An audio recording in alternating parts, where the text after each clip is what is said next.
Dentro de una planta nuclear de Chernobyl, las alarmas se activan y el reactor se vuelve muy inestable. El personal está alterado porque saben que en cualquier momento todo podría terminar. Las varas del centro se vuelven cada vez más inestables hasta que finalmente el reactor explota. Todo en el lugar es un caos y los trabajadores se reportan a los servicios de emergencias que necesitan bomberos y ambulancias rápidamente. Los bomberos llegan a intentar apagar las llamas, pero al no saber que se trata de radiación, entran sin el equipo de seguridad adecuado, lo que provoca que su piel se enrojezca, sientan mareo y quemaduras por todo el cuerpo. Los bomberos, policías y trabajadores que logran sobrevivir son llevados al hospital más cercano, pero los síntomas continúan y con el paso del tiempo se vuelven peores. Desde lejos del caos, una nube llena de radiación se forma, poniendo en peligro las vidas tanto de personas que viven a unos kilómetros del lugar como al mundo entero. Pero el gobierno les dice que todo está bien, entonces la gente sigue haciendo sus vidas, ignorando completamente el hecho de que sus pulmones están siendo intoxicados con radiación misma que los llevarán a padecer cáncer y tener deformaciones en su ADN.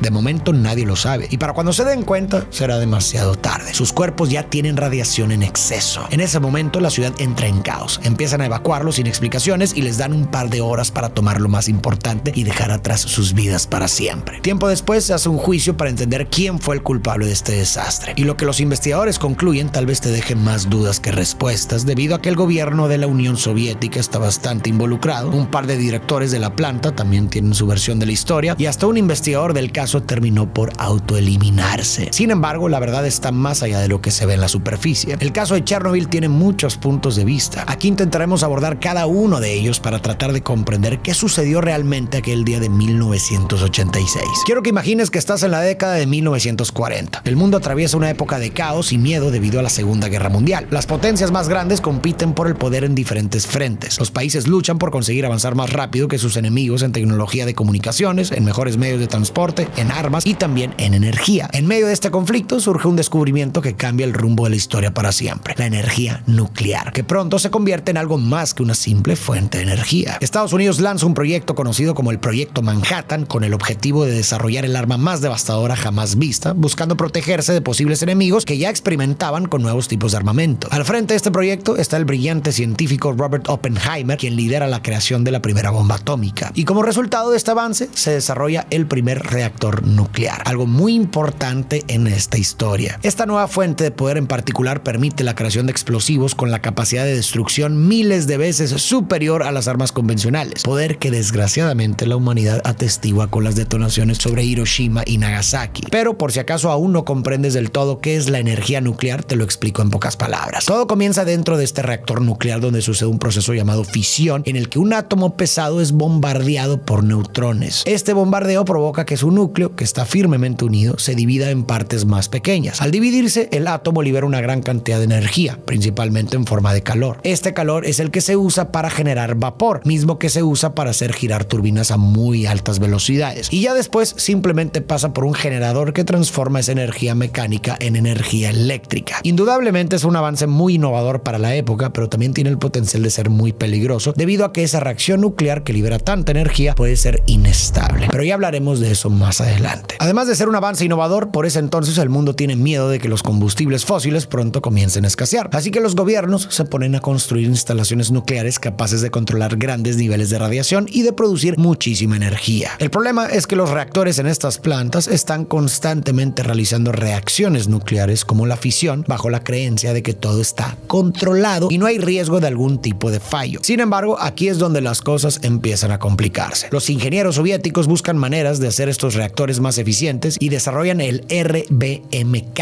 un modelo con mayor potencia que en este momento parece un gran avance tecnológico, aunque, como ya veremos, este será uno de los mayores desastres nucleares de la historia. Ahora, con todo esto en mente, nos trasladamos a 1972, cuando comienza la construcción de la central nuclear de Chernobyl, bajo la dirección de este hombre que ves aquí, Víctor Bryukhanov. Necesito que recuerdes su nombre, porque puede que sea uno de nuestros primeros sospechosos para el desastre. Inicialmente, la planta se conocía como Central Térmica Nuclear Memorial Vladimir Ilich Lenin, pero con el tiempo se hizo más conocida como la central de Chernobyl por su proximidad a esa pequeña ciudad. Este proyecto será bastante grande y para poder manejar una planta tan compleja, el gobierno decide construir una ciudad entera muy cerca de la planta para albergar a las personas que trabajarán ahí y a sus familias. Este lugar es bautizado como Pripyat. Aunque pequeña, esta se planea con cuidado y pensando en el bienestar de los trabajadores. Aquí hacen edificios residenciales, parques, centros culturales, escuelas vidas y hasta una cárcel. Una pequeña sociedad cuya economía gira en torno a la planta nuclear. A partir de aquí necesito que prestes mucha atención porque lo que viene nos ayudará a entender qué lado pudo haber sido el responsable del desastre. Hasta ahora, tanto el gobierno como los expertos están convencidos de que es imposible que todo se descontrole, ya que el reactor cuenta con un sistema de enfriamiento diseñado para evitar el sobrecalentamiento. Para que lo entiendas mejor, este sistema utiliza agua fría para evitar que el calor generado por el reactor sea tan alto que derrita unas largas barras de boro, las cuales son las encargadas de mantener todo bajo control. Sin este sistema de enfriamiento, el reactor estaría expuesto a un peligro inminente. Esto es importante porque debido a esa mínima posibilidad de riesgo y al aumento en la creación de plantas nucleares, al gobierno le entra el miedo de que un desastre ocurra. Tratando de prevenir esto, ordena pruebas de seguridad en todas las plantas del país. La prueba de seguridad simula que la electricidad se pierde, algo así como un apagón repentino. Lo que busca averiguar esta simulación es si las turbinas, aún y después de haber perdido esa potencia, pueden generar suficiente energía para mantener en funcionamiento las bombas de refrigeración hasta que se activen los generadores de emergencia. Ahora que tienes toda esta información, comencemos con la crónica del desastre. Pasan 10 años desde la construcción de la planta de Chernobyl y todo había funcionado con normalidad, pero una madrugada de abril todo esto cambia. Específicamente en el reactor 4 se lleva a cabo una de las pruebas de seguridad que mencioné antes. Sin embargo, esta vez nada sale como esperaban. Como parte de la prueba, los operadores deben reducir la potencia del reactor de 1600 a 700 megavatios. Un proceso delicado que, si el reactor no está en buenas condiciones, activa automáticamente los sistemas de seguridad, interrumpiendo la prueba. El problema surge cuando, debido a la urgencia de completar la prueba y enviar los resultados al gobierno, el jefe de operaciones, Anatoly Dyatlov, decide asumir un gran riesgo. En lugar de permitir que los sistemas de seguridad actúen, los apaga, incluidos los de regulación de potencia y refrigeración, que serían cruciales para contener el reactor en caso de una emergencia. A medida que avanza la prueba del reactor, muchas advertencias y señales de peligro surgen, pero el jefe lo desestima y minimiza con tal de llevar hasta el final la prueba. Y para empeorar la situación, el jefe de control omite un paso clave en el protocolo, lo que provoca que los niveles de energía caigan drásticamente por debajo de lo permitido y lo seguro. Esta combinación de errores hace que la prueba, ya de por sí riesgosa, se vuelva extremadamente peligrosa, acercando el reactor a una situación crítica. Después de esto, y en un intento desesperado por revertir la situación, el equipo de ingenieros comienzan a retirar las barras de control manualmente para así aumentar y recuperar la potencia perdida. Con esto creen que han logrado estabilizar la situación, aunque en realidad están muy equivocados. El reactor cuenta con 211 barras de control y las normas de seguridad exigen que al menos 30 permanezcan insertadas, pero en este caso solo dejan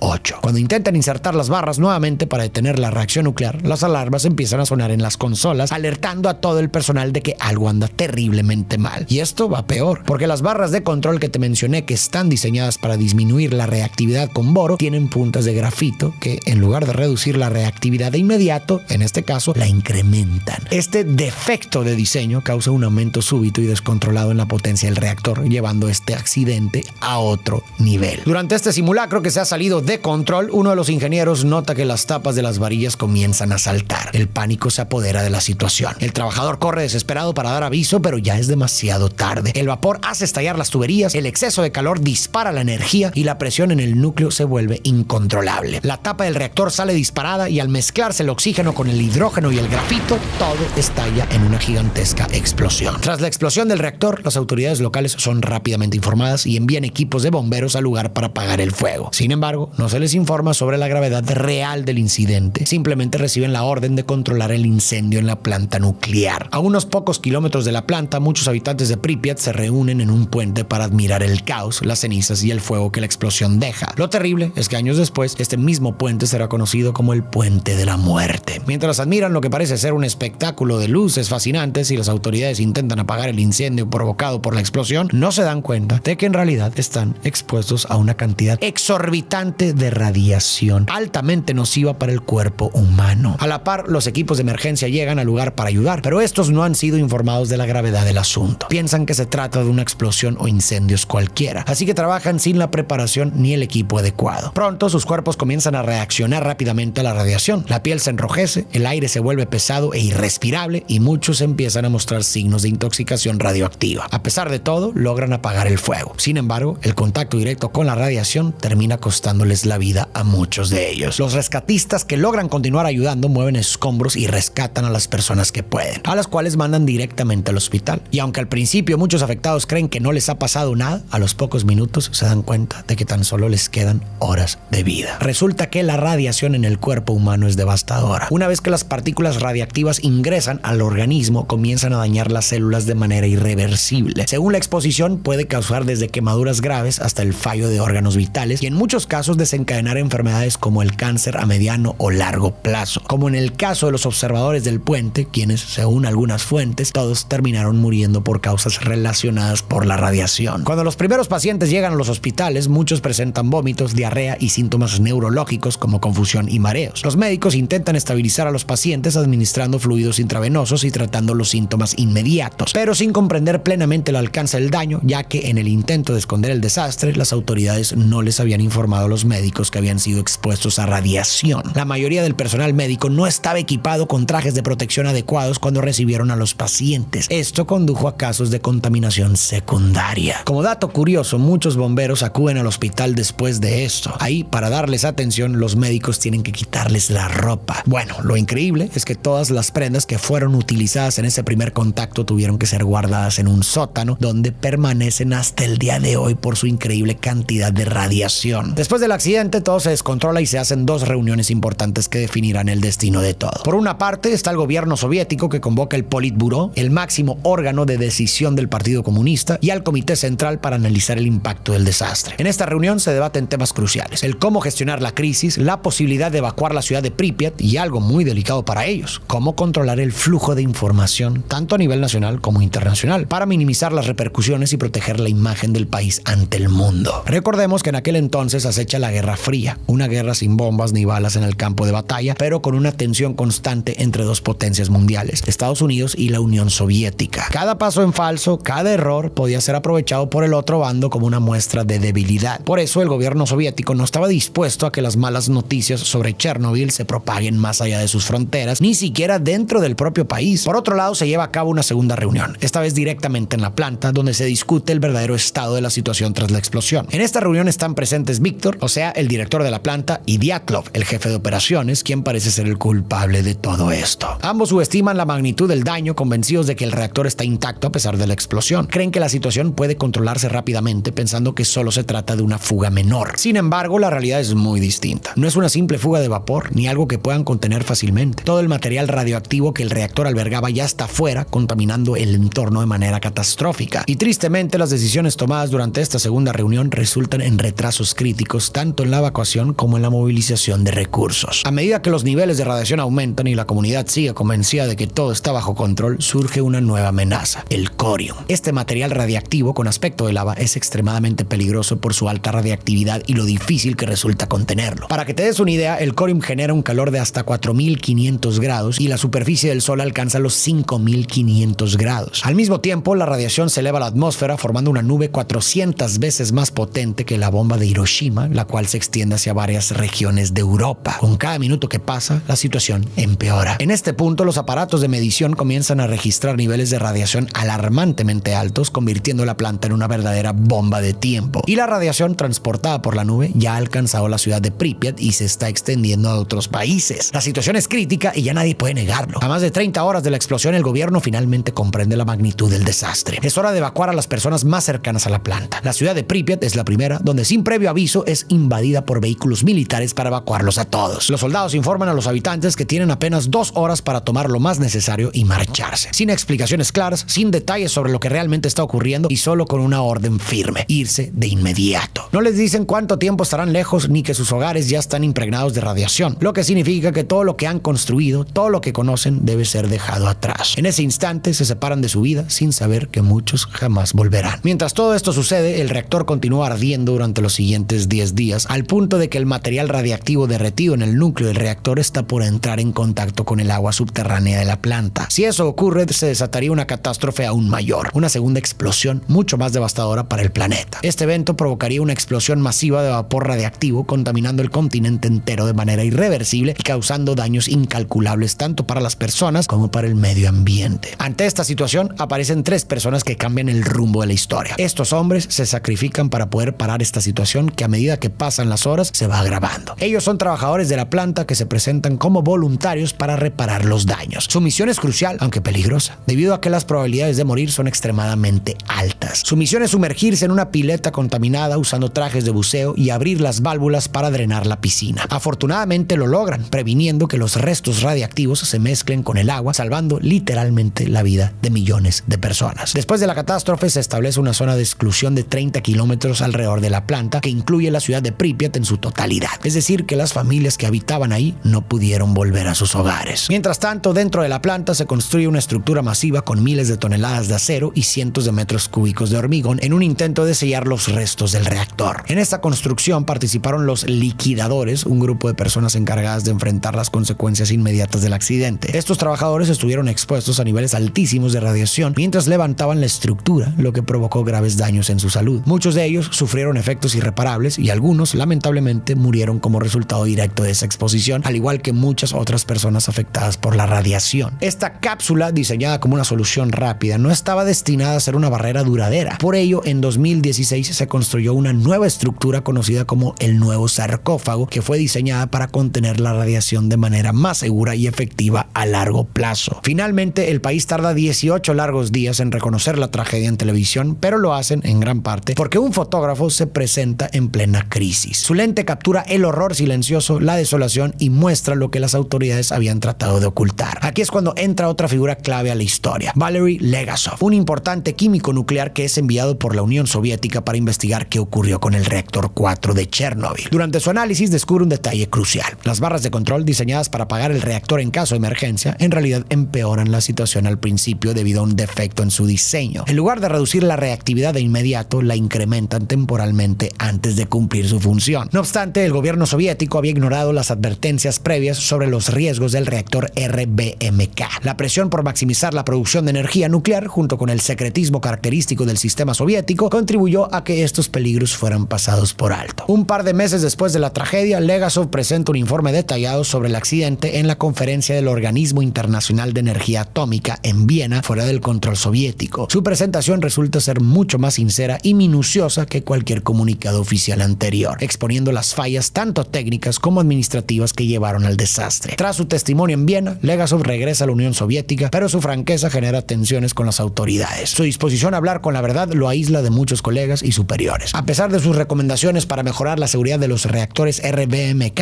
el gobierno soviético se muestra reacio a implementar reformas significativas de inmediato, manteniendo la postura de evitar reconocer los errores que habían llevado a la catástrofe. Y es justamente debido a esta mala gestión de la crisis que tiene el gobierno que se termina complicando la relación con otros países. En consecuencia, la catástrofe de Chernobyl acelera los cambios ideológicos, políticos y sociales del mundo, lo que culmina en la desintegración de la Unión Soviética y el fin de la Guerra Fría. Y todo esto sucede mientras que miles de familias no pueden volver jamás a sus hogares. Ahora analicemos quiénes fueron realmente los culpables. ¿Es culpa de la infraestructura de la planta, del gobierno o de un hombre en específico? A pocos meses del accidente nuclear, el mundo no tardó en poner la atención sobre Chernobyl y pronto comenzó una investigación para determinar quiénes eran los culpables. Durante el juicio surgieron varios sospechosos principales. Uno de ellos fue Viktor Bryukhanov, quien estuvo a cargo de la construcción de la planta. En su defensa, alegó que había recibido materiales defectuosos y que al darse cuenta quiso renunciar al proyecto, pero no se lo permitieron. Según él, la Unión Soviética necesitaba expandir las plantas nucleares a todos los rincones del país, por lo que no podía abandonar su cargo. Otro sospechoso fue Anatoly Dyatlov, el encargado de supervisar la fatídica prueba del reactor. Pero a diferencia de las rigurosas pruebas en países como Estados Unidos, donde un equipo de especialistas se encargaba de realizarlas, aquí Dyatlov y su equipo no tenían los conocimientos adecuados para llevarla a cabo. Aún así, su error fatal fue no reprogramar la computadora para mantener la potencia dentro de los parámetros seguros, lo que llevó al desastre que acabó con la vida de cientos de personas. Y el último sospechoso es el gobierno en sí mismo. El reactor RBMK fue diseñado por ingenieros del gobierno y su estructura presentaba fallos críticos de seguridad. En resumidas cuentas, fue el uso de grafito como moderador y la falta de un recinto de contención los factores clave que contribuyeron al accidente, ya que no se logró evitar que los productos radiactivos se liberaran a la atmósfera. De hecho, Legasov, el químico que vimos anteriormente, llegó a testificar durante el proceso, donde confesó públicamente los errores en la gestión del reactor y los defectos de diseño en estos reactores, algo que era prácticamente tabú en la Unión Soviética. Y bueno, ¿en qué concluyó el juicio? La respuesta es bastante interesante. Se condenaron a 6 personas, entre ellas a Víctor Bryukhanov y a Anatoly Dyatlov, aproximadamente 10 años de prisión. El proceso se centró en culpar a la gestión de la planta por negligencia, ofreciendo culpables visibles para el público que buscaba responsables. Fue evidente que el gobierno soviético necesitaba ponerle cara a la tragedia, aunque las fallas estructurales iban mucho más allá de la planta en sí. Lo que sí es evidente es que los intentos de algunos, como Legasov, por alertar sobre los peligros fueron desestimados. Y no solo desestimados, sino que el trabajo y la vida de Legasov tuvo un trágico final. Después del juicio, enfrentó una creciente frustración al ver que sus advertencias sobre los defectos de los reactores no se tomaban en serio y que no se implementaron cambios significativos. Además, muchos de sus colegas terminaron rechazándolo, lo que culminó en que 2 años después del desastre, Legasov se autoeliminara, justo un día después del aniversario de la tragedia. Pero esta historia no termina aquí. Hoy en día, Pripyat es una ciudad fantasma, donde el tiempo parece haberse detenido. Los bienes de las personas que vivían ahí aún permanecen, aunque desgastados por el paso de los años. Actualmente, la ciudad es considerada segura para visitas breves gracias al sarcófago, donde debajo aún se mantienen los restos del reactor nuclear. Con guías que conducen a los turistas por las áreas de menor radiación, Pripyat se ha convertido en una de las atracciones turísticas más comentadas de Ucrania. Alrededor de 60,000 personas visitan cada año la zona de exclusión, atraídas por la imagen impactante de una ciudad congelada en el tiempo. Testigo silencioso de un desastre que cambió la historia para siempre. Pero ¿tú qué opinas? ¿Quiénes crees que tuvieron más responsabilidad? ¿Los individuos que construyeron y operaron la planta? ¿O la negligencia del gobierno, quien por el afán de no querer dar una mala imagen al mundo, empeoró la situación? Te leo en los comentarios. Para ti que llegaste hasta el final, muchísimas gracias por ver el video completo. Quiero agradecerte también por todo tu apoyo y recordarte que si no te has suscrito a mi canal, lo hagas en este momento. La verdad me apoyarías bastante y así también te aseguras de no perderte ninguno de mis videos. Sin más, tú y yo nos vemos en el próximo video.